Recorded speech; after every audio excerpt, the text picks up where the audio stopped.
Is rebus cognitis, Caesar gallorum animus verbis confirmavit pollicatusque est, sibi eam rem curae futuram. Magnam se habere spem, et beneficio suo et auctoritatio ductum arioistum finem in iuris facturum. Hac oratione habita, concilium demisit. Et secundum eam multae res, eum hortabantur, quae sibi eam rem cogitandam et suscipiendam putaret, in primis, quod haeduos, fratres consanguineosque saepe numero a senatu appellatos, in servitute atque indicione videbat Germanorum teneri, e orunque obsires esse apud arioistum exequanos intellegebat. Quod in tantum imperio populi Romani turpissimum sibi et republica esse arbitrabatur. Paulatim autem Germanos consuescere renum transire, et in Galliam magnoiorum multitudine unire, populu Romano periclosum videbat, neque sibi homines feros ac barbaros temperaturos existamabit, quid, cum omnem Galliam occupavisent, ut ante Cimbri tutanique fecissent, in provinciam exirent, atque inde in Italiam contenderent. Praesertim cum seculos a provincia nostra Rodonus divideret, quibus rebus quam maturi meo currendum putabit. Ipse autem arioistus tantos sibi spiritus, tantam arrogantim sumpserat, ut ferendus non videretur. Quam ob rem placuit ei, ut ad arioistum legatus mitteret, qui ab eo postularent uti aliquem locum medium utrisque conloquo deligeret. Vele sese de republica et summis sutriusque rebus cum eo agere. E legatione arioistus respondit. Sic quid ipsia Caesare opus esset, sese ad eum venturum fuisse. Sic quid ilesse velit, illum ad se venire oportere. Praeterias et neques in exercitu in eas partis Galliae venire audere, quas Caesar possideret. Neque exercitum sine magno commoatu, atque movimento in un locum contrahere pose. Sibi autem mirum videri, quid in sua Gallia, quam bello vicisset, aut Caesari autum nino populo Romano negoti eset. Is responsis ad Caesarem relatis, etrum ad eum Caesar legatos, cum his mandatis mittit. Quoneam tantos suo populique Romani beneficio edectus, cum in consulatus o rex atque amicus senatu appellatus esset, hanc sibi populoque Romano gratiam referret, ut in colloquium venire invitatus graveretur, neque de communi re dicendum sibi et cognoscendum putaret, haec esse, quae ab eo postularet. Primum, nequam multitudinem hominum amplius trans renum in Galliam traduceret.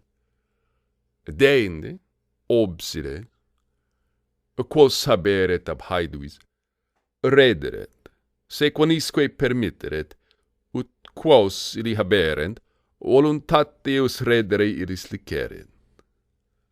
Neve haeduos in iurea laceseret, neve his socisque eorum bellum inferret. Si edit fecisset, sibi populoque Romano pepertum gratiam atque amicitiam cum eo futuram. Si non impetraret, sese. Quonem Marcram sala Marc Pisone consulibus senatus censuis et, uti, quicumque Galliam provinciam obtineret, quod commodo republicae facere posset, haeduos ceterosque amicus populi Romani defenderet, se haeduorum injurias non neglecturum. Ad haec arioistus respondit. Ius esse belli, ut qui vicissent is quos vicissent, quem ad modum velent imperarent. Item populum Romano victis non ad alterius praescriptum, sed ad sum arbitrium imperare consuese. Si ipse populo Romano non praescriberet, quem ad modum suo iure uteretur, non oporteres ea populo Romano in suo iure impediri. Haid vos sibi, quoniam belli fortunam temptassent, et armis congressi ac superati essent, stipendiarius esse factos. Magnam Caesarem injuriam facere, quis sua advento vecti Gallias sibi de terrore faceret. Haedvis se obsides rediturum non esse. Neque his, neque orum socis injuria bellum in laturum, sien eo manerent, quod conveniscent stipendiumque quotanis penderent. Si id non fecissent, longe is fraternum nomen populi Romani a futurum.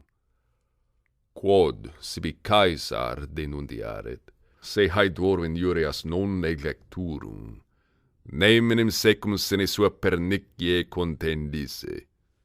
Cum velet, congrederetur, intellecturum quid invicti Germani, exercitatissimi in armis, qui inter annos quatuordecim tectum non subissent, virtute possent.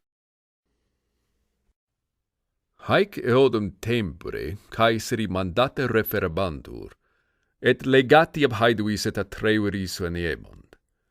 Haedui questum, quod harudes, qui nuper in Galliam transportati essent, fines eorum popularentur. Se ne obsiribus, quidem datis pacam ariuisti redimere potuisse.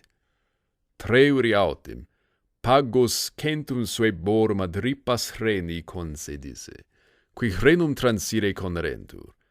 His praese nasuam et cimberium fratris. Quibus rebus, Caesar vehementer commotus maturandam sibi existemavit, ne, si nova manus sueborum cum veteribus copiis arivisti sese conjunxisset, minus facile resiste possit. Itaque re frumentaria, quam celerrime potuit, comparata, magnis et neribus ad arivistum contendit. Cum tridui iam procesisset, nuntiatum est ei arivistum cum suis omnibus copiis ad occupandum esontionem, quod est oprum maximum sequanorum contendere, triduique iam a suis finibus procesisse. Id ne accideret, magnopere sibi praecavendum Caesar existamabat. Namque omnium rerum, quae et bellum sui erant, summa erat in eo opido facultas, idque natura locis sic muniabatur, ut magnum adducendum bellum daret facultatem, propterea quod flumen alvas dubis, ut circino circunductum paene totum opidum cingit, relicum spatium, quod est non amplius perum sexcentorum, qua flumen intermittit, mons contenet magna altitudine, ita, ut radices eus montis sex utraque parte ripae fluminis contingant, hunc muris circundatus arcem efficit et cum opido conjungit.